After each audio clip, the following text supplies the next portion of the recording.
everyone. Today in this session we are going to solve most 25 MCQ जो कि हमारे भारतीय संविधान के मूल अधिकार चैप्टर से लिए गए हैं। हम अपने इस प्लेटफॉर्म पे टॉप 25 क्वेश्चन की एक सीरीज चलाते हैं जिसमें भारतीय संविधान के चैप्टर वाइज टॉपिक्स को कवर कराया जा रहा है, जिसमें अभी तक हमने 3 चैप्टर कवर करा दिया है। यदि आपने उन चैप्टर को नहीं देखा है तो आप उससे जाकर प्लेलिस्ट में उसका लिंक होगा, अवश्य देखें, क्योंकि यह टॉप 25 जो एमसीक्यू इस प्लेटफॉर्म पर हमारे द्वारा कराए जा रहे हैं, यह यूपीएससी तथा उत्तर प्रदेश प्रीलिम्स जो कि परीक्षा होती है उसमें प्रीवियस ईयर के महत्वपूर्ण क्वेश्चन को लिया गया है, जो कि हमारी आने वाली परीक्षा के लिए काफी ज्यादा इम्पोर्टेंट हो सकते हैं और आपके विषय को लेकर जो जनरल अंडरस्टैंडिंग है उसकी भी परीक्षा हो सकेगी। तो इस संबंध में यह जो प्रश्न लिए गए हैं, यह दृष्टि आईएएस संस्थान द्वारा कंपाइलेशन एक आता है उससे लिए गए हैं।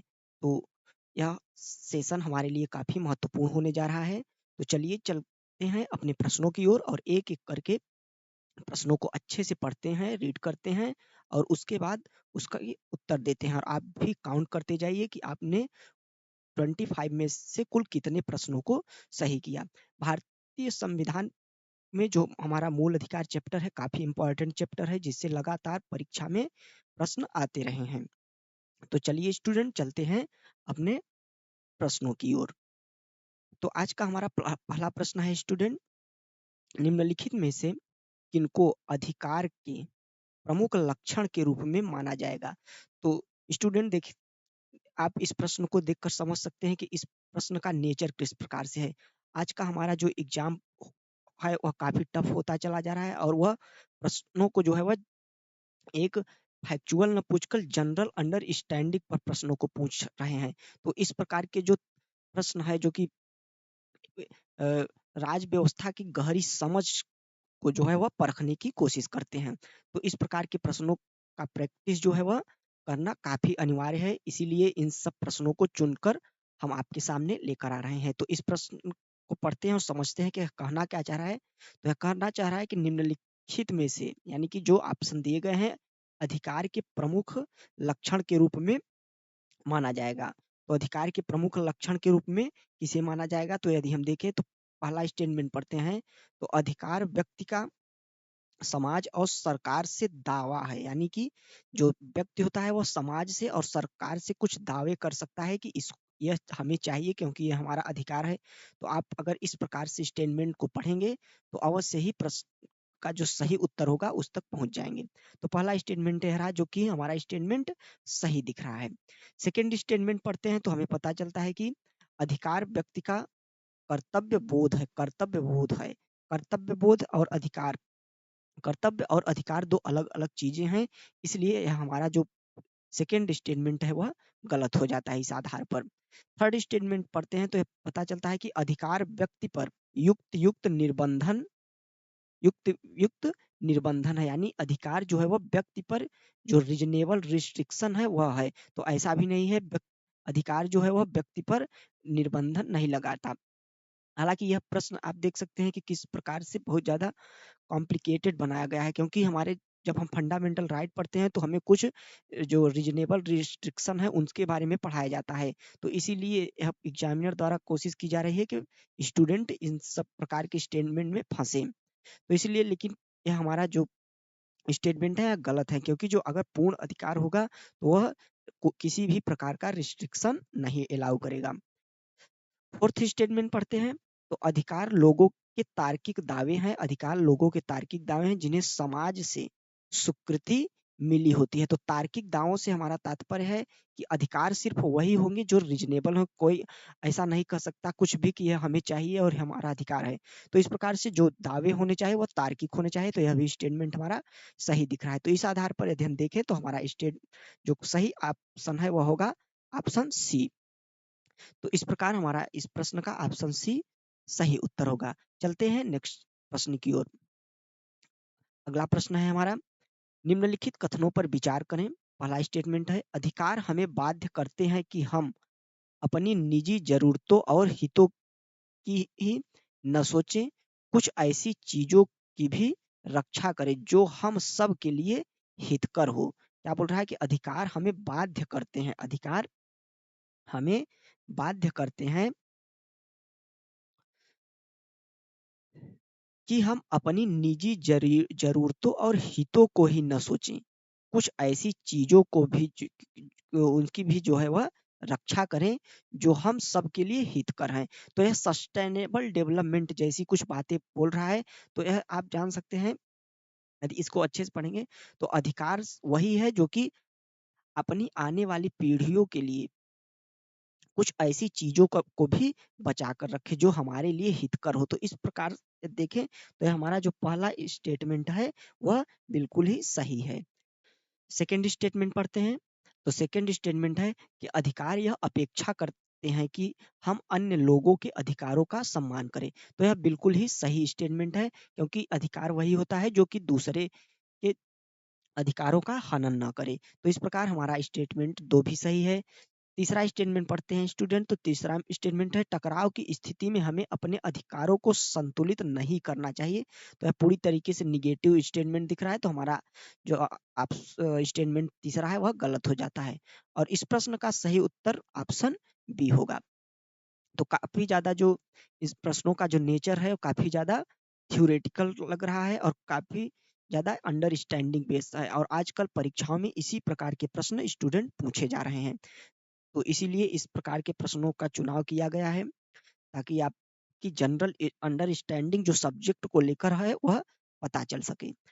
तो अब चलते हैं नेक्स्ट प्रश्न की ओर। अगला प्रश्न है स्टूडेंट, कथन और कारण का है। तो कथन ए उसको देखते हैं। तो स्वतंत्रता से जुड़े कुछ मामले में राज्य किसी व्यक्ति को ऐसे कार्य करने से रोक सकता है जो किसी अन्य को नुकसान पहुंचाते हैं। यानी कि स्वतंत्रता से जुड़े मामले में राज्य किसी व्यक्ति को ऐसे कार्य करने से रोक सकता है जो कि अन्य को नुकसान पहुंचाते हैं। और कारण इसका क्या है कि चूंकि स्वतंत्रता मानव सम्मान के केंद्र में है, स्वतंत्रता मानव सम्मान के केंद्र में है और गरिमापूर्ण मानव जीवन के लिए बेहद महत्वपूर्ण है और गरिमापूर्ण मानव जीवन के लिए बेहद महत्वपूर्ण है। इसलिए इस पर प्रतिबंध बहुत ही खास स्थिति में लगाया जा सकता है। तो यदि इस प्रश्न को हम पढ़ें तो इस प्रश्न में जो हमारे अ, अ, आ, कथन है वह बिल्कुल सही है और कारण जो है वह भी बिल्कुल सही प्रतीक हो रहा है।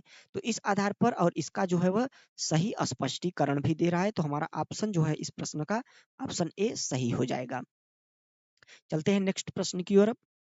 अगला प्रश्न है हमारा, अनुच्छेद 12 में मूल अधिकारों के संबंध में राज्य की परिभाषा दी गई है। अनुच्छेद 12 में जो है वह जो राज्य की परिभाषा दी गई है वह किसके संबंध में है? सिर्फ और सिर्फ मूल अधिकारों के संबंध में और किसी के नहीं, मूल अधिकार के संबंध में है। तो इसी संदर्भ में निम्नलिखित में से कौन से निकाय जो है वह राज्य की परिभाषा के अंतर्गत आते हैं, यानी कौन सी बॉडी जो है वह राज्य की परिभाषा के अंतर्गत आते हैं। यदि इसकी बात करें हम तो जो सभी राष्ट्रीयकृत बैंक होंगे यह राज्य माने जाएंगे क्योंकि यह राज्य के द्वारा वित्त पोषित होते हैं और राज्य की संस्था है। जबकि दूसरा जो है वह भारतीय खाद्य निगम एफसीआई, यह भी भारत सरकार की संस्था है, इसलिए यह राज्य के अंतर्गत आएगा। नेक्स्ट है हमारा अंतरराष्ट्रीय विमानपत्तन प्राधिकरण। तो यह भी जो है वह भारत सरकार की प्रॉपर्टी है, संस्था है, बॉडी है, तो इसलिए यह भी राज्य के अंतर्गत आएगी। तो इस आधार पे यह तीनों जो है वह अनुच्छेद 12 के अंतर्गत राज्य कहे जाएंगे। तो आर्टिकल डी हमारा सही हो जाएगा। नेक्स्ट क्वेश्चन, मूल अधिकारों के संदर्भ में निम्नलिखित कथनों पर विचार कीजिए। स्टेटमेंट पढ़ते हैं स्टूडेंट। तो मूल अधिकार राज्य की सीमा निर्धारित करते हैं, अतः केवल राज्य के विरुद्ध उपलब्ध है। यानी कि मूल अधिकार जो है वह राज्य की सीमा निर्धारित करते हैं। काफी ज्यादा महत्वपूर्ण प्रश्न है स्टूडेंट, तो काफी केयरफुली रीड करिए और सही उत्तर तक पहुंचने की कोशिश कीजिए। तो क्या कर रहा है कि मूल अधिकार जो है वह राज्य की सीमा निर्धारित करते हैं, अतः केवल राज्य के विरुद्ध यह उपलब्ध है। नेक्स्ट स्टेटमेंट पढ़ते हैं।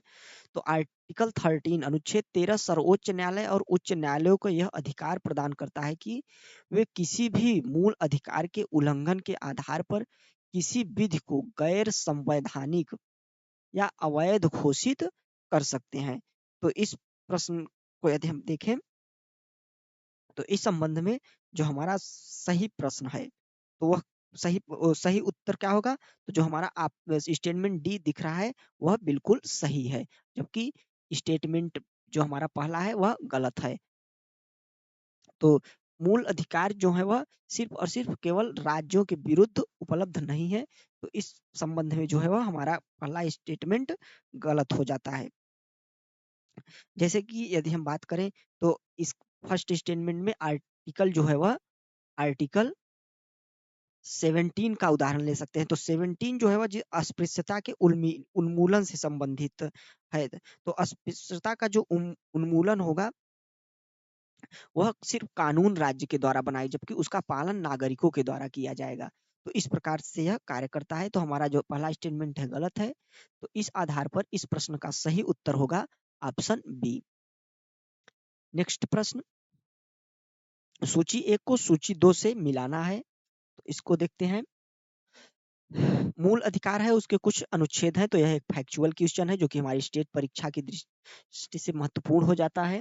तो इसको देखते हैं हम। तो समानता का अधिकार किसमें है? समानता का अधिकार जो है वह 14 से 18 में है। 14 से 18 में समानता का अधिकार है।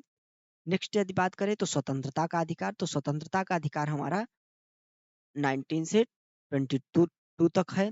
शोषण के विरुद्ध अधिकार आर्टिकल 23 और 24 में है। और धर्म की स्वतंत्रता का अधिकार 25 से 28 में। तो यह चारों जो हमारे ऑप्शन है वह सुमेलित हैं। तो इस आधार पर हमारा ऑप्शन ए सही हो जाएगा। तो ये स्ट्रेट फॉरवर्ड क्वेश्चन है, फैक्चुअल। तो इस प्रकार के क्वेश्चन एग्जाम में बिल्कुल भी गलत नहीं होने चाहिए स्टूडेंट, क्योंकि जो कड़े प्रश्न होंगे उन्हें तो ज्यादातर लोग छोड़ के आएंगे या गलत करेंगे, परंतु जो आसान प्रश्न रहे स्टूडेंट वह न छूटने पाए। और क्वालिटी हमारी जो है वह बेस होनी चाहिए, क्योंकि इससे ज्यादा प्रश्न आते हैं। और यदि इस सेक्शन से यदि क्वेश्चन हमारे गलत हुए तो हमारा जो सिलेक्शन होगा वह कट ऑफ हम क्लियर नहीं कर पाएंगे। तो इसलिए अपना जो बेस है उसको मजबूत कीजिए।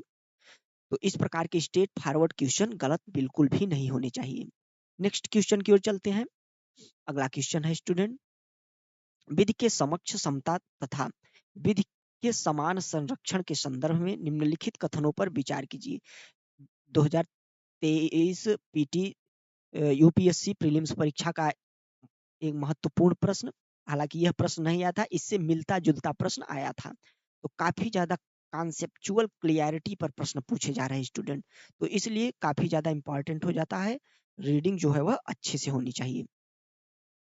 तो देखते हैं, तो विधि के समक्ष समता, क्या विधि के समक्ष समता और विधि का समान संरक्षण के आधार पर जो संदर्भ में निम्नलिखित कथनों पर विचार कीजिए।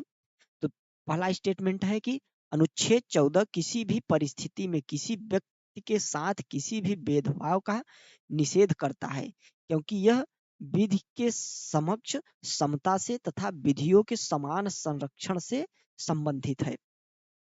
तो यदि इस स्टेटमेंट की हम बात करते हैं तो यह क्या बोल रहा है कि किसी भी भेदभाव से, यानी कि किसी भी व्यक्ति के साथ किसी भी भेदभाव का निषेध करता है।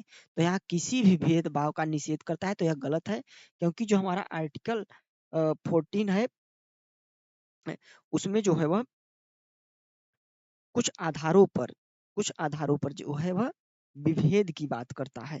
तो इस प्रकार जो है वह यह ऑप्शन हमारा जो फर्स्ट स्टेटमेंट है वह गलत हो जाता है। और जहां तक रही बात, यहाँ पे क्या बोल रहा है कि विधि के समक्ष समता और विधियों का जो है वह समान संरक्षण। तो यदि विधि के समक्ष समता की बात हम करें तो किसी भी व्यक्ति के जो है वह पक्ष में या किसी भी विशिष्ट विशेषाधिकार की जो अनुपस्थिति होती है, यानी कि किसी भी व्यक्ति को किसी भी प्रकार का विशेषाधिकार न दिया जाए, तो इसी को कहते हैं विधि के समक्ष जो है वह समता, यानी विधि के समक्ष सभी लोग समान हैं। और बात करें तो विधियों का जो है समान संरक्षण, तो इसमें जो है वह समान परिस्थितियों के अंतर्गत व्यवहार किया जाता है, यानी कि गरीब जो व्यक्ति है उस यानी गरीब, एक एग्जांपल लेते हैं जैसे कि जिसकी आय कम है तो उस पर भी उतना ही टैक्स, जिसकी आय ज्यादा है उस पर भी उतना ही टैक्स। तो भारतीय संविधान के अनुसार यह विधियों का समान संरक्षण नहीं हुआ। तो इस प्रकार जो है वह यह कार्य करता है, यानी कि जिसकी जैसी परिस्थिति होगी उसके साथ वैसा ही ट्रीटमेंट किया जाएगा। तो यह पहला स्टेटमेंट हमारा गलत हो जाता है। नेक्स्ट है, विधि के समक्ष समता एक सकारात्मक संदर्भ है। विधि के समक्ष समता एक सकारात्मक संदर्भ है, जबकि विधियों के समान संरक्षण एक नकारात्मक संदर्भ है। तो यह भी स्टेटमेंट हमारा गलत है, क्योंकि यह उल्टा दे दिया गया है। विधि के समक्ष समता एक नकारात्मक संदर्भ है, क्योंकि विधि के समक्ष समता का जो कॉन्सेप्ट है, यह बता रहा है कि जो लॉ होगा, जो कानून होगा, वह किसी के साथ जो है वह किसी को विशेषाधिकार नहीं देगा, यानी कि सबको समान दृष्टि। तो यह एक प्रकार का जो है वह निगेटिव रेफरेंस दे रहा है हमें। जबकि विधियों का जो समान संरक्षण है, वह बता रहा है कि राज्य करेगा कैसा, राज्य क्या करेगा, समान परिस्थिति वाले व्यक्ति के साथ समान व्यवहार करेगा। तो यह एक सकारात्मक भावना है। तो इसलिए हमारा स्टेटमेंट गलत हो जाता है। तो हमारा ऑप्शन जो है वह इस प्रश्न का ऑप्शन डी हो जाता है। काफी डीप अंडरस्टैंडिंग बेस्ड क्वेश्चन था। इस प्रकार के प्रश्नों की प्रैक्टिस लगातार करते रहिए स्टूडेंट। नेक्स्ट प्रश्न चलते हैं। निम्नलिखित कथनों पर विचार कीजिए। पहला स्टेटमेंट है, किसी के साथ इसलिए अलग बर्ताव करना कि उसका जन्म किसी खास धर्म, नस्ल, जाति, लिंग में हुआ है। असमानता के इन आधारों को अस्वीकार करना चाहिए। असमानता के जो ये आधार हैं, इनको अस्वीकार करना चाहिए। नेक्स्ट अगर स्टेटमेंट देखें, तो समाज के सहज कार्य व्यापार के लिए कार्य का विभाजन जरूरी नहीं है। कार्य का विभाजन जो है वह जरूरी नहीं है। तो यह क्या बोल रहा है, ध्यान से पढ़ते हैं। तो समाज के सहज कार्य व्यापार के लिए कार्य का विभाजन जो है वह जरूरी नहीं है। तो यदि कार्य का विभाजन ही नहीं होगा, तो लोगों को अपने दायित्व का एहसास ही नहीं होगा, तो कार्य कुशलता पूर्वक कैसे हो पाएगा। तो इस आधार पर जो हमारा स्टेटमेंट है वह गलत हमें दिख रहा है। नेक्स्ट देखते हैं। तो समानता के आदर्श से जुड़े होने का यह मतलब नहीं है कि सभी तरह के अंतरों का उन्मूलन कर दिया जाए। तो यह ऑप्शन हमारा बिल्कुल ही सही दिख रहा है, क्योंकि अभी अभी हमने पढ़ा है विधि का जो है वह समान संरक्षण। तो इसका यह मतलब नहीं है, समानता का यह मतलब नहीं है कि सभी तरह के अंतरों का उन्मूलन कर दिया जाए। तो यह ऑप्शन बिल्कुल ही सही है स्टेटमेंट। नेक्स्ट स्टेटमेंट पढ़ते हैं। तो समानता का मतलब है कि व्यक्ति के साथ जो व्यवहार किया जाए और उसे जो भी अवसर प्राप्त हो, वे जन्म या सामाजिक परिस्थिति से निर्धारित नहीं होने चाहिए। तो यह भी स्टेटमेंट हमारा सही है, और पहला स्टेटमेंट भी हमारा सही है। तो इस आधार पर यदि हम देखें अब ना, तो यह प्रश्न क्या है कि कौन सा असत्य है। यदि कौन सा असत्य है, तो केवल बी। तो हमारा ऑप्शन इसमें से कौन सा सही हो जाएगा, सिर्फ दूसरा। तो यानी कि ऑप्शन बी हमारा सही है, केवल बी। तो आप देख सकते हैं किस प्रकार का लेवल है प्रश्नों का, जो कि हमारे अंडरस्टैंडिंग जो हमारी है सब्जेक्ट को लेकर, उसको और ज्यादा मेच्योर करता चलेगा। चलते हैं अब नेक्स्ट प्रश्न की ओर। अगला प्रश्न है हमारा, भारत के संविधान के अनुच्छेद 14 के अधीन या प्रतिष्ठापित विधि के समक्ष समता तथा विधियों के समान संरक्षण के लाभ निम्नलिखित में से किसे या किन्हें प्राप्त हो सकते हैं। तो विधि के समक्ष समता तथा विधियों का समान संरक्षण, जिसको अभी हमने एक्सप्लेन किया था, तो आशा करता हूँ उसको आपने समझा होगा और उस आधार पर इस प्रश्न का उत्तर देने की कोशिश करेंगे आप। तो चलते हैं स्टेटमेंट पढ़ते हैं कि पहले प्रश्न क्या कर रहा है कि 14 के अधीन, यानी आर्टिकल 14 के अधीन प्रतिष्ठापित विधि के समक्ष समानता तथा विधियों के समान संरक्षण के लाभ किसे प्राप्त हो सकते हैं। इनके लाभ जो है वो किसे प्राप्त हो सकते हैं। तो पहला स्टेटमेंट देखते हैं। तो भारत में रहने वाले सभी भारतीय नागरिक को, भारत में रहने वाले सभी नागरिक को इसका लाभ प्राप्त होंगे। विदेश में रहने वाले सभी भारतीय नागरिक को, विदेश में रहने वाले सभी भारतीय नागरिकों की यदि बात हम करें, तो उनको इसका लाभ जो है वह नहीं मिल पाएगा, क्योंकि वह भारत में है ही नहीं। नेक्स्ट है, यानी कि अभी समझाएंगे, थोड़ा सा पहले स्टेटमेंट पढ़ लें कि भारत के राज्य क्षेत्र क्षेत्र के अंदर रहने वाले विदेशी को, यह काफी महत्वपूर्ण स्टेटमेंट है। क्या कर रहा है कि भारत के राज्य क्षेत्र के, तो यहाँ पे यही दूसरा स्टेटमेंट क्यों गलत हुआ, क्योंकि वह है तो भारतीय नागरिक लेकिन रह कहाँ रहे हैं, विदेशों में। तो विधि का समान संरक्षण और विधियों का जो समान विधियों के समक्ष जो समता है वह सिर्फ तभी होगा जब आप भारतीय राज्य क्षेत्र में हो। यह एक कॉन्सेप्ट आप हमेशा अपने दिमाग में बैठा लीजिए। आर्टिकल 14 का लाभ तभी मिलेगा जब आप भारत की भूमि पर हो, और भारत की भूमि पर रहते हुए आपके साथ किसी भी प्रकार का जो है वह विधि के समक्ष समता का तथा विधियों के समान संरक्षण के लाभ से वंचित नहीं किया जाएगा। तो ऑप्शन ए पहला हमारा सही है स्टेटमेंट, तीसरा स्टेटमेंट सही है। चौथा, भारत में जन्मे सभी नागरिक को, यह भी गलत है, क्योंकि भारत में जन्मे सभी नागरिक यदि विदेश में हो तो उन्हें नहीं मिलेगा। तो इस आधार पर हमारा ऑप्शन जो है वह सी सही हो जाता है। अब चलते हैं नेक्स्ट प्रश्न की ओर। अगला प्रश्न है स्टूडेंट हमारा, निम्नलिखित में से कौन से भारत के संविधान के अनुच्छेद 14 से 18 के उपबंधों के अधीन समता के अधिकार से संबंधित है। तो समता के अधिकार से संबंधित प्रश्न है, तो इसको देखते हैं। तो धर्म, मूल वंश, जाति, लिंग या जन्म स्थान के आधार पर विभेद का प्रतिषेध, तो इस आधार पर जो है वह विभेद का प्रतिषेध, तो यह ऑप्शन जो है हमारा सही है, क्योंकि इनके आधार पर विभेद का प्रतिषेध करता है समता का अधिकार। नेक्स्ट स्टेटमेंट, लोक नियोजन के विषय में अवसर की समानता, आर्टिकल 16 की बात कर रहा है, यह भी सही है। नेक्स्ट स्टेटमेंट, अल्पसंख्यकों की शिक्षा और संस्कृति संबंधी अधिकार, यह स्टेटमेंट गलत है, क्योंकि यह आर्टिकल 1930 की बात कर रहा है, तो स्टेटमेंट गलत है। जबकि अस्पृश्यता का अंत, आर्टिकल जो है यह 17 की बात कर रहा है, तो यह हमारा सही हो जाएगा। तो इस आधार पर ऑप्शन सी हमारा सही हो जाएगा। यह कॉन्सेप्चुअल फैक्ट बेस्ड क्वेश्चन था, स्ट्रेट फॉरवर्ड। यदि आप आर्टिकल को जानते हैं तो इस प्रश्न का आसानी से उत्तर कर ले जाते हैं। नेक्स्ट प्रश्न देखते हैं स्टूडेंट। नेक्स्ट प्रश्न है हमारा, संविधान लागू होने के समय निम्नलिखित अधिकारों में से कौन से अधिकार मौलिक अधिकार शामिल थे, यानी कि संविधान लागू होने के समय कौन से जो है वह अधिकार मौलिक अधिकार में शामिल थे। तो समानता का अधिकार, यह जो है वह शामिल था, समानता का अधिकार। स्वतंत्रता का अधिकार भी शामिल था, शोषण के विरुद्ध का अधिकार, धार्मिक स्वतंत्रता का अधिकार, इसके अलावा सांस्कृतिक एवं शैक्षणिक अधिकार, नेक्स्ट संवैधानिक उपचारों का अधिकार, और सातवां संपत्ति का अधिकार। तो उपर्युक्त सभी हमारा सही होगा। और वर्तमान की यदि बात करें तो वर्तमान में जो सातवां है यह एक मूल अधिकार ना होकर यह वर्तमान में जो है वह 44वें संविधान संशोधन द्वारा 44वें संविधान संशोधन द्वारा जो है इसे क्या कर दिया गया है, हटा दिया गया है, इसे हटा दिया गया है। और वर्तमान में जो है आर्टिकल आर्टिकल 331 ए के तहत क्या है, एक विधिक अधिकार है। क्या है, एक विधिक अधिकार है।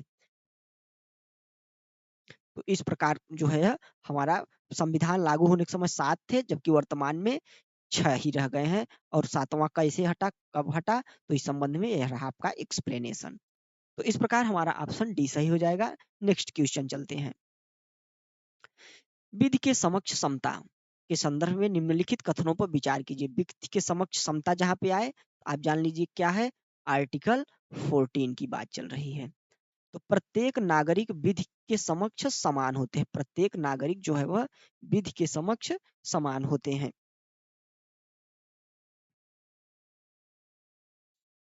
प्रत्येक नागरिक विधि के समक्ष समान होते हैं। तो यह जो है एक निगेटिव रेफरेंस क्रिएट कर रहा है, जिसको अभी हमने पढ़ा भी था। और हालांकि यह प्रश्न जो स्टेटमेंट है यह सही है, और यह कैसा है, यह एक निगेटिव कॉन्सेप्ट है। सेकेंड स्टेटमेंट पढ़ते हैं स्टूडेंट। तो प्रत्येक नागरिक को न्यायालय के द्वारा निष्पक्ष सुनवाई का अधिकार, निष्पक्ष सुनवाई का अधिकार है। तो यह भी स्टेटमेंट सही है। तो इस आधार पर हमारा ऑप्शन जो है वह सी सही हो जाता है। नेक्स्ट क्वेश्चन देखते हैं। अगला क्वेश्चन है हमारा, निम्नलिखित कथनों पर विचार कीजिए। निम्नलिखित कथनों पर विचार कीजिए। तो राज्य किसी नागरिक को सार्वजनिक स्नान घाट के प्रयोग से रोक नहीं सकता। राज्य जो है वह किसी नागरिक को सार्वजनिक स्नान घाट के प्रयोग से रोक नहीं सकता। नेक्स्ट है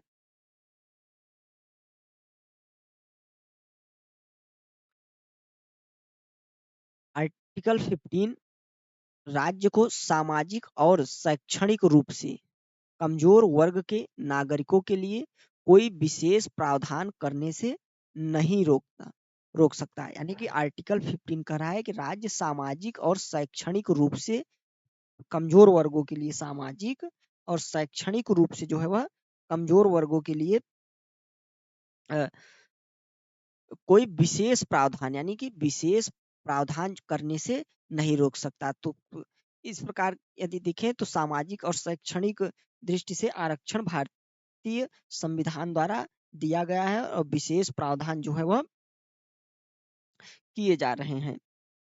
तो इस आधार पर यदि हम देखें तो हमारा स्टेटमेंट जो है वह दूसरा सही है, और पहले स्टेटमेंट की यदि हम बात करें तो पहला स्टेटमेंट जो है हमारा गलत है। तो इस आधार पर हमारा जो ऑप्शन है वह बी सही हो जाता है।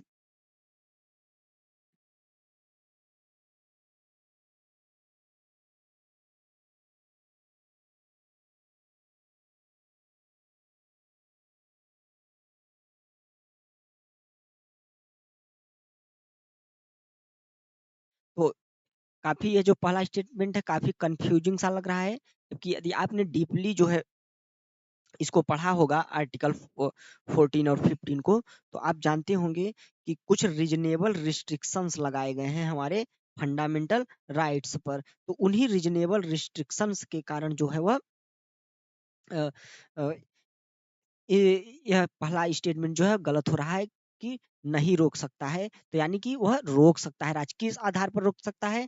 तो यदि मान लीजिए किसी व्यक्ति को जो कि संक्रमण रोग से पीड़ित हो, और इस प्रकार के व्यक्ति को राज्य जो है वह किसी सार्वजनिक स्नान घाट पर जाने से रोक सकता है। तो इस आधार पर ऑप्शन जो है हमारा बी सही हो जाएगा। नेक्स्ट क्वेश्चन देखते हैं। तो निम्नलिखित कथनों पर विचार कीजिए। पहला स्टेटमेंट है हमारा 1993 में पिछड़े वर्गों के लिए राष्ट्रीय आयोग पिछड़ा वर्ग अधिनियम को पारित किया गया। मतलब पिछड़े वर्गों के लिए राष्ट्रीय आयोग पिछड़ा वर्ग अधिनियम पारित किया गया। नेक्स्ट है बैकलॉग रिक्तियों में कैरी फॉरवर्ड नियम का प्रावधान जनता के अपर्याप्त रूप से प्रतिनिधित्व किए गए वर्ग को सुरक्षित करने की विचारधारा को अंगीकार करता है। तो कैरी फॉरवर्ड का नियम है, तो यह सही है, और पहला स्टेटमेंट भी सही है। तो हमारा ऑप्शन सी सही हो जाता है। कैरी फॉरवर्ड के बारे में यदि हम आपको बताएं तो कैरी फॉरवर्ड एक ऐसा नियम है कि मान लीजिए कोई रिक्रूटमेंट निकली, गवर्नमेंट कोई भर्ती निकली, और जैसे कि किसी वर्ग को कोई उसमें कुछ निश्चित परसेंटेज पे आरक्षण प्राप्त है, रिजर्वेशन है। तो यदि उस वह निश्चित परसेंटेज उस वर्ष नहीं भरा गया, तो बची हुई जो सीटें होंगी उसको नेक्स्ट ईयर जो है वह उसमें जोड़ दिया जाएगा। तो इस प्रकार का जो है एक नियम है जिसे कैरी फॉरवर्ड बोलते हैं। लेकिन अगर अगले वर्ष भी नहीं भरी, तब जो है उसको हटा दिया जाएगा और उन सीटों को अनरिजर्व कैटेगरी में परिवर्तित कर दिया जाएगा। तो यह एक कैरी फॉरवर्ड का नियम है जो आप जानते रहिए। तो ऑप्शन हमारा इस प्रश्न का सी सही हो जाएगा। Next question, Indira Sahni case का संबंध निम्नलिखित में से किस किस विषय से है। इंदिरा साहनी केस का संबंध किस विषय से है। तो इसका जो ये जो केस है वह ऑप्शन जो हमारा ए है पिछड़ा वर्ग से संबंधित है। किससे संबंधित है? पिछड़ा वर्ग से। यह केस जो है वह 1992 में हुआ था, जिसे मंडल का मामला भी कहा जाता है। मंडल का मामला, मंडल आयोग की सिफारिशें लागू हुई थी, इसी को चुनौती देते हुए यह बेंच बैठी थी। तो यह हमारा पिछड़े वर्गों से संबंधित है। नेक्स्ट क्वेश्चन देखते हैं आप।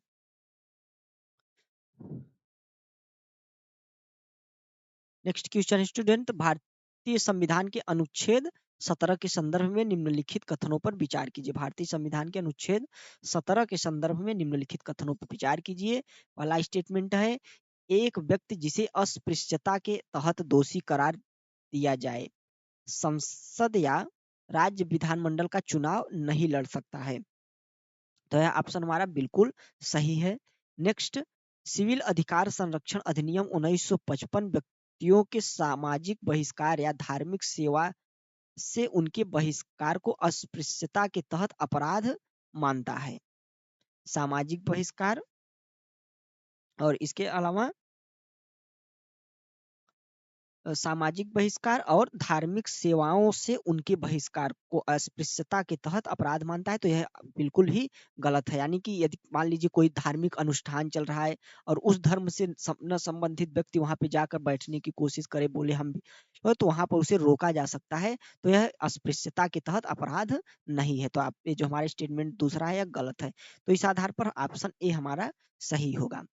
नेक्स्ट क्वेश्चन, अगला क्वेश्चन है, अनुसूचित जाति और अनुसूचित जनजाति अत्याचार निवारण यानी अधिनियम 1989 यानी कि एट्रोसिटी एक्ट की बात यहाँ पे हो रही है, को निम्नलिखित में से कौन से मूल अधिकारों को प्रभावित करने वाले के रूप में देखा जा सकता है। तो देखते हैं, तो विधि के समक्ष समता, विधि के समक्ष समता। तो एट्रोसिटीज एक्ट यानी कि अनुसूचित जाति SC ST जो हमारी कैटेगरी है उन पर होने वाले अत्याचारों को जो है वह खत्म करने के लिए यह एक्ट बनाया गया था। तो मूल अधिकारों को प्रभावित करने वाले के रूप में देखा जा सकता है। तो विधि के समक्ष समता का अधिकार यह प्रदान करता है। आप बिल्कुल सही है। नेक्स्ट है विभेद के विरुद्ध अधिकार, यानी कि विभेद नहीं होना चाहिए, यह भी सही है। नेक्स्ट है अस्पृश्यता का अंत, तो यह अस्पृश्यता का भी अंत करता है। और अगला है धर्म की स्वतंत्रता का अधिकार, तो यह गलत है, इसमें धर्म की कोई बात नहीं है। तो इस प्रकार ऑप्शन ए हमारा सही हो जाएगा। नेक्स्ट क्वेश्चन, द्वितीय पिछड़ा जाति आयोग, द्वितीय जिसे मंडल कमीशन भी कहते हैं, से संबंधित निम्नलिखित कथनों पर विचार कीजिए। पहला स्टेटमेंट पढ़ते हैं, तो 1979 में बीपी मंडल की अध्यक्षता में द्वितीय पिछड़ा वर्ग आयोग का गठन किया गया, द्वितीय पिछड़ा वर्ग आयोग का गठन किया गया। नेक्स्ट स्टेटमेंट, पहले स्टेटमेंट बात करें तो यह सही है। अगला स्टेटमेंट, इस आयोग को सामाजिक व शैक्षणिक रूप से पिछड़े वर्गों की पहचान के लिए मानदंड तय करने व उनका पिछड़ा पर दूर करने के उपाय सुझाने का जिम्मा दिया था। तो यह भी सही है, जिसमें इन्होंने ओबीसी को जो है वह ओबीसी की कैटेगरी की पहचान की थी और उनके आरक्षण का प्रावधान किया था। कितने प्रतिशत? 27% के करीब। तो इस प्रकार की सिफारिश दी थी। तो दूसरा ऑप्शन स्टेटमेंट हमारा सही है। तीसरा स्टेटमेंट पढ़ते हैं, इस आयोग ने अपनी रिपोर्ट में सरकारी नौकरी में सामाजिक और शैक्षणिक रूप से पिछड़े वर्गों के लिए 27% आरक्षण देने की सिफारिश की थी। यदि बात करें तो यह भी स्टेटमेंट सही है। तो हमारा जो ऑप्शन डी होगा वह सही हो जाएगा। तो यह कौन था? दूसरा पिछड़ा वर्ग आयोग, द्वितीय पिछड़ा जाति आयोग। तो यदि पहले पिछड़े जाति आयोग की हम बात करें तो यह 19 यह जो है वह प्रथम पिछड़ा जाति आयोग यह 1953 में जो है वह काका कालेलकर की अध्यक्षता में जो है वह गठित किया गया था। तो यह प्रथम जो है वह पिछड़ा जाति आयोग हो गया। तो इस आधार पर हम ऑप्शन जो है हमारा इस प्रश्न का कौन सा सही है? ऑप्शन डी सही हो जाएगा। नेक्स्ट प्रश्न देखते हैं, मद्रास राज बनाम चंपकम दोराई राजन 1951 के मुकदमे में भारतीय सर्वोच्च न्यायालय के निर्णय के परिणाम स्वरूप निम्नलिखित में से किस मौलिक अधिकार को संशोधित किया गया? तो किस मौलिक अधिकार को संशोधित किया गया था? इसमें चंपकम दोराई राजन मामले में यदि इसकी हम बात करें तो इस प्रश्न में जो है वह यह जो केस हुआ था 1951 का, इसमें जो है वह भेदभाव के जो है विरुद्ध के अधिकार को किया गया था। भेदभाव का जो है वह विरुद्ध अधिकार जो है वह उसमें संशोधन किया गया था। तो यह जो मामला था, इसमें निर्णय के आधार पर जो है प्रथम संविधान संशोधन के माध्यम से जो भेदभाव के विरुद्ध यानी कि आर्टिकल 15 में संशोधन किया गया था। और इसके तहत जो है वह आर्टिकल 15 में 4 जो है वह यानी कि इसमें आर्टिकल 15(4) जो है वह प्रथम संविधान संशोधन के द्वारा स्थापित किया गया था, जिसमें राज्य के मेडिकल एवं इंजीनियरिंग कॉलेज में विभिन्न पिछड़ी जातियों और समुदायों निश्चित जो है वह आरक्षण का प्रावधान किया गया था। तो यह कहाँ पे किया गया था? मेडिकल कॉलेजों और इंजीनियरिंग कॉलेजों में राज्य के जो है, निजी नहीं, राज्य के कॉलेजों में इस आरक्षण का प्रावधान किया गया था इस मामले में। तो यह किससे संबंधित था? यह भेदभाव के विरुद्ध अधिकार से, आर्टिकल 15 से। तो हमारा ऑप्शन बी सही होगा। नेक्स्ट क्वेश्चन देखते हैं। भारत के संविधान के अनुसार निम्नलिखित में से कौन से कथन सही है? तो भारतीय संविधान के अनुसार देखते हैं, तो कानून के समक्ष समानता केवल भारत के नागरिकों को ही है। कानून के समक्ष समानता यानी विधि के समक्ष समता, अभी हमने देखा था इसको। तो यह ऑप्शन हमारा जो है वह क्या हो जाएगा? गलत हो जाएगा। नेक्स्ट स्टेटमेंट, तो लोक रोजगार के मामले के अवसर की समानता केवल भारत के नागरिकों को ही प्राप्त है। अवसर की समानता जो है वह केवल भारत के नागरिकों को प्राप्त है। तो यह बिल्कुल सही है, क्योंकि आर्टिकल 16 भारत के नागरिकों के लिए है। नेक्स्ट, वाक स्वतंत्रता और अभिव्यक्ति स्वतंत्रता का अधिकार भारत में रहने वाले सभी लोगों को है, बिल्कुल नहीं, विदेशी नागरिकों को नहीं है कि जो मन में आए सो बोला जाए। तो इस प्रकार का स्टेटमेंट गलत में हो जाएगा। तो ऑप्शन जो है हमारा बी सही हो जाएगा। नेक्स्ट क्वेश्चन, भारतीय संविधान में सभी नागरिकों को राज्य के अधीन किसी पद पर नियोजन या संबंधित विषय के अवसर की समानता प्राप्त है। इस संदर्भ में निम्नलिखित में से कौन से अपवाद है, यानी किस आधार पर जो है वह उस समानता से उन्हें वंचित किया जा सकता है? किस समानता से? तो सभी राज्य के अधीन किसी नियोजन या संबंधित विषय पर अवसर पाने, यानी से किसी राज्य के अंतर्गत काम करने से, सरकारी नौकरी पाने से, साधारण शब्दों में आप समझिए। तो उसमें अपवाद कौन सा है? तो देखते हैं। पहला स्टेटमेंट है स्टूडेंट हमारा, राज्य विधानमंडल किसी विशेष रोजगार के लिए निवास की शर्त आरोपित कर सकता है। निवास की शर्त आरोपित कर सकता है। तो यह क्या अपवाद है? यह बिल्कुल अपवाद नहीं है, क्योंकि यह नियम है कि निवास की शर्त जो है वह आरोपित कर सकता है, अपने राज्य के निवासियों को कुछ आरक्षण दे सकता है। तो यह ऑप्शन जो है अपवाद की श्रेणी में नहीं आएगा, तो इसलिए यह गलत है। नेक्स्ट है, विधि के तहत किसी धार्मिक या सांप्रदायिक संस्थान के पदाधिकारी की धर्म विशेष के आधार पर व्यवस्था की जा सकती है। तो यह बिल्कुल सही है। नेक्स्ट है, राज्य पिछड़ा वर्गों के नागरिकों के लिए पद आरक्षित कर सकता है। तो यह भी सही है। तो ऑप्शन बी हमारा इस संबंध में सही हो जाएगा। नेक्स्ट प्रश्न देखते हैं। अगला प्रश्न है हमारा, अनुच्छेद 22 के अंतर्गत व्यक्तियों की गिरफ्तारी और निरोध के संरक्षण के संबंध में निम्नलिखित में से कौन सा कथन सही है? तो आर्टिकल 22 के संबंध में काफी केयरफुली पढ़ते हैं प्रश्न को। तो गिरफ्तार किए गए व्यक्ति को गिरफ्तारी के कारण से अवगत कराए बिना अभिरक्षा में निरुद्ध नहीं किया जा सकता। अभिरक्षा में जो है उसको निरुद्ध नहीं किया जा सकता है। तो कौन सा कथन सही नहीं है? तो यह कथन हमारा पूछा है सही नहीं है, तो यह कथन हमारा बिल्कुल सही है। तो यह ऑप्शन जो है वह यह सही है स्टेटमेंट। दूसरा स्टेटमेंट पढ़ते हैं, क्योंकि पूछा है कौन सही नहीं है। तो किसी व्यक्ति को अपनी रुचि के विधि सलाहकार से परामर्श करने और बचाव करने के अधिकार से वंचित नहीं किया जाएगा, यह भी स्टेटमेंट सही है।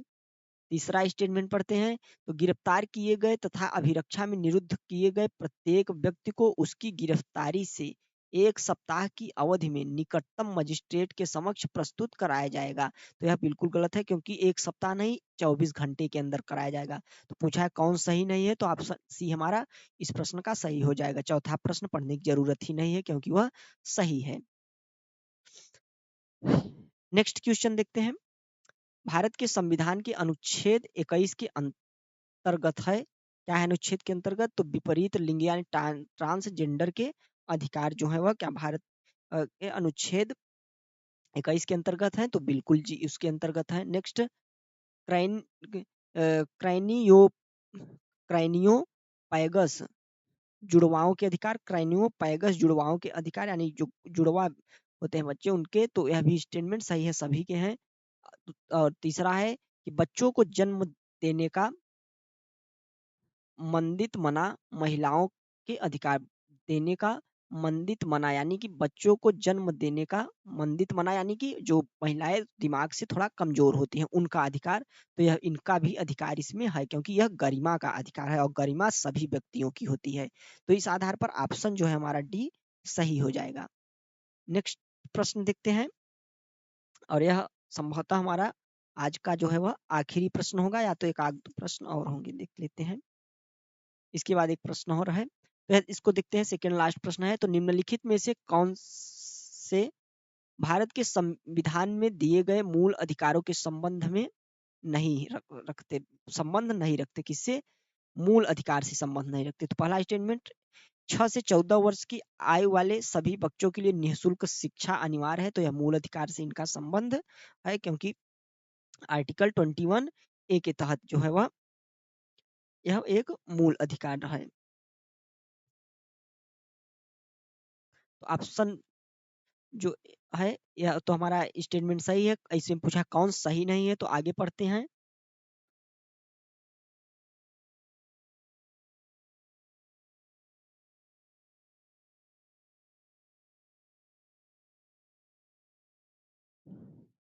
दूसरा स्टेटमेंट है स्टूडेंट, मानव के दुर्व्यापार और बलात् श्रम का प्रतिषेध, तो यह भी है। नेक्स्ट है लोक व्यवस्था की अभिवृद्धि और मादक पेय का निषेध, तो यह जो है वह यह मूल अधिकार से संबंधित नहीं है, क्योंकि यह डीपीएसपी से संबंधित है। नेक्स्ट, दुर्बल वर्गों के लोगों विशेषकर अनुसूचित जातियों, जनजातियों, अनुसूचित शैक्षणिक व आर्थिक हितों का संवर्धन करना, उनके आर्थिक हितों का संवर्धन, यह भी डीपीएसपी संबंधित है। पूछा कौन सही नहीं है, 3 और 4, तो ऑप्शन जो है वह यहाँ पे दिया नहीं गया है, आप जान लीजिए ऑप्शन 3 और 4 जो है वह सही है। लास्ट क्वेश्चन देखते हैं, निम्नलिखित युग में सुमेलित कीजिए। तो अभियुक्तों के सजा अभियुक्तों और सजा पाए गए लोगों के अधिकार जो है वह कहाँ पे दिए गए हैं, सुमेलित करना है। तो अभियुक्त और सजा पाए गए लोगों के अधिकार को जो है वह देखना है। तो इसका अधिकार किस में है, तो आर्टिकल 22 में। नेक्स्ट, शिक्षा का अधिकार, तो शिक्षा का अधिकार 21 ए में है। शांतिपूर्ण ढंग से जमा होने का अधिकार, यदि इसकी बात करें तो शांतिपूर्ण ढंग से जमा होने का अधिकार आर्टिकल 19 एक के सब क्लाज बी में है। और कोई भी पेशा चुनने एवं व्यापार करने का अधिकार, तो यह 19 एक के जी में है। तो इस आधार पर हमारा ऑप्शन जो है वह ये सही हो जाता है। तो इस प्रकार यह 25 टॉप मोस्ट क्वेश्चन की हमारी सीरीज जो है वह फंडामेंटल राइट से संबंधित वह पूरी हुई। यह सीरीज काफी इंपॉर्टेंट है आपके एग्जाम की दृष्टि से, तथा आपके विषय की जो एक जनरल अंडरस्टैंडिंग है उसको आपको परखने में और उसको बनाने में भी। तो आज का हमारा जो यह सेशन है यहीं समाप्त होता है। मिलते हैं नेक्स्ट सेशन के साथ, नेक्स्ट चैप्टर के साथ। आप हमारे साथ जुड़े उसके लिए आपका बहुत बहुत धन्यवाद। यदि आप हमारे प्लेटफॉर्म पर नए हो तो चैनल को सब्सक्राइब जरूर कर लें और वीडियो को लाइक करें। मिलते हैं नेक्स्ट क्लास के साथ, तब तक के लिए नमस्कार, जय हिंद।